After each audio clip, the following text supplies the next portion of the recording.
So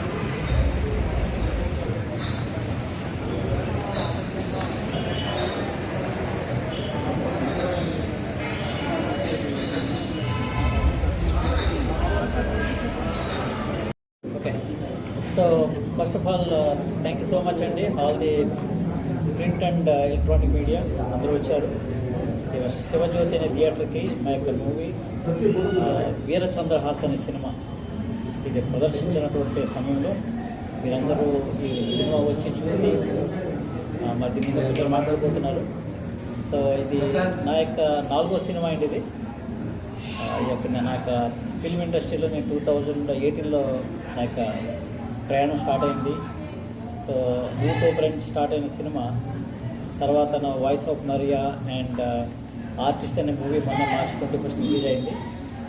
అది కూడా ప్రేక్షకులు చాలా అద్భుతంగా ఆదరించారు. అలాగే ఈ నా 4వ సినిమా ఇది కన్నడలో 100 years ఆల్రెడీ ఘనంగా అది థియేటర్లో అది జరిగింది. సో తెలుగులో ఇది మేము డబ్బింగ్ రైట్స్ తీసుకుని తెలుగు ఓవర్సీస్లో కూడా ఇది September 19th ఇది రిలీజ్ అవ్వడం జరిగింది. సో ఏంటంటే ఒక కన్నడ సంబంధించిన ఒక కల్చర్ని ప్రపంచానికి చెప్పాలనే తపంతో రవి బస్రూర్ గారు KGF సలార్ దానికి ఒక మ్యూజిక్ డైరెక్టర్ చేసి ఒక బ్యాక్గ్రౌండ్ స్కోర్కి ఒక ప్రపంచానికి ఒక డెఫినేషన్ ఇచ్చినటువంటి ఒక లెజెండరీ డైరెక్టర్ ఆయన యొక్క మూవీ కూడా దర్శకత్వం వహించారు. సో ఆయనతో ట్రావెల్ చేయడానికి ఉద్దేశంతో ఈ సినిమాను కూడా తెలుగులోకి తీసుకురావడం జరిగింది.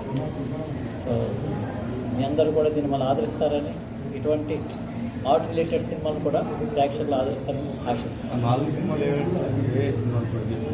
మొట్టమొదటి నా సినిమా ఊతోబ్రా 2019లో వచ్చింది. గీతా ఆర్ట్స్ ద్వారా రిలీజ్ అయింది. దానికి యోటా ఫిల్మ్ ఫెస్టివల్లో బెస్ట్ ఫీచర్ ఫిల్మ్ అవార్డు కూడా వచ్చింది ఆ సినిమాకి. దాని తర్వాత వాయిస్ ఆఫ్ మరియా అని ఒక డాక్యుమెంటరీ తీసాం అమెరికాలో. అసలు అమెజాన్ ప్రైమ్లో కూడా ఉంది అది. సో ఆర్టిస్ట్ అనే మూవీ March 21 రిలీజ్ చేసాం అక్రాస్ ద గ్లోబ్. సో అది అమెజాన్ ప్రైమ్లో తొందరలో అది స్ట్రీమింగ్ చేయబడుతుంది. అది ఆర్టిస్ట్ అనే సినిమా కిల్లర్ ఆర్టిస్ట్. ఇది వచ్చేసిన 4వ సినిమా, ఈ సంవత్సరంలో 2వ సినిమా.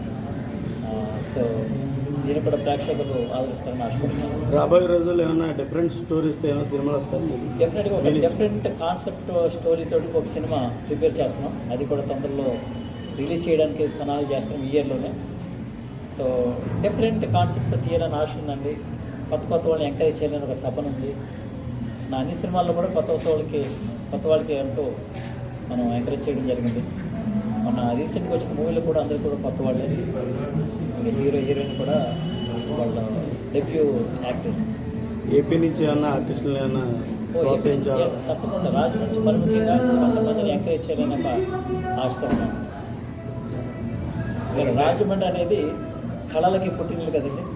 సో ఇక్కడ మనం చాలా చేయవలసిందంటే అలాగే నేను రాజమండ్రి నుంచి వచ్చినటువంటి వ్యక్తిని కాబట్టి ఇక్కడ కళని కొంచెం ప్రోత్సహించాలని ఒక తపన నాలో ఉంది.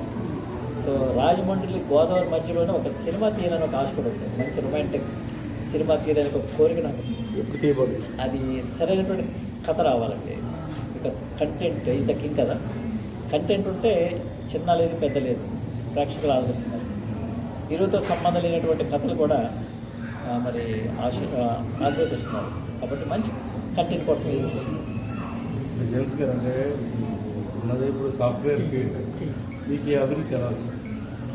మూవీ అనేది నాకు ప్యాషన్ అండి. మ్యూజిక్ అన్నా మూవీస్ అన్నా చిన్నప్పటి నుంచి నాకు ప్యాషన్ ఉంది. దాన్ని బేసికల్గా నేను ఇన్ఫర్మేషన్ టెక్నాలజీ కంపెనీకి అధినేతని గత లాస్ట్ 25 years నుంచి. అయినప్పటికీ ఈ యొక్క ఇండస్ట్రీకి ఈ ఇండస్ట్రీ ఇది ఒక వెపన్ అండి. ఇది గ్రేటెస్ట్ వెపన్. ఫిల్మ్ ఇండస్ట్రీ అంటే గ్రేటెస్ట్ వెపన్.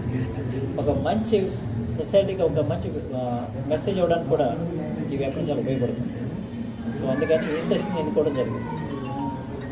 సార్ ఇప్పుడు ఆల్రెడీ మీరు కొత్త ఆర్టిస్టులకి ఆల్రెడీ ఛాన్స్ ఇస్తానని చెప్పారు.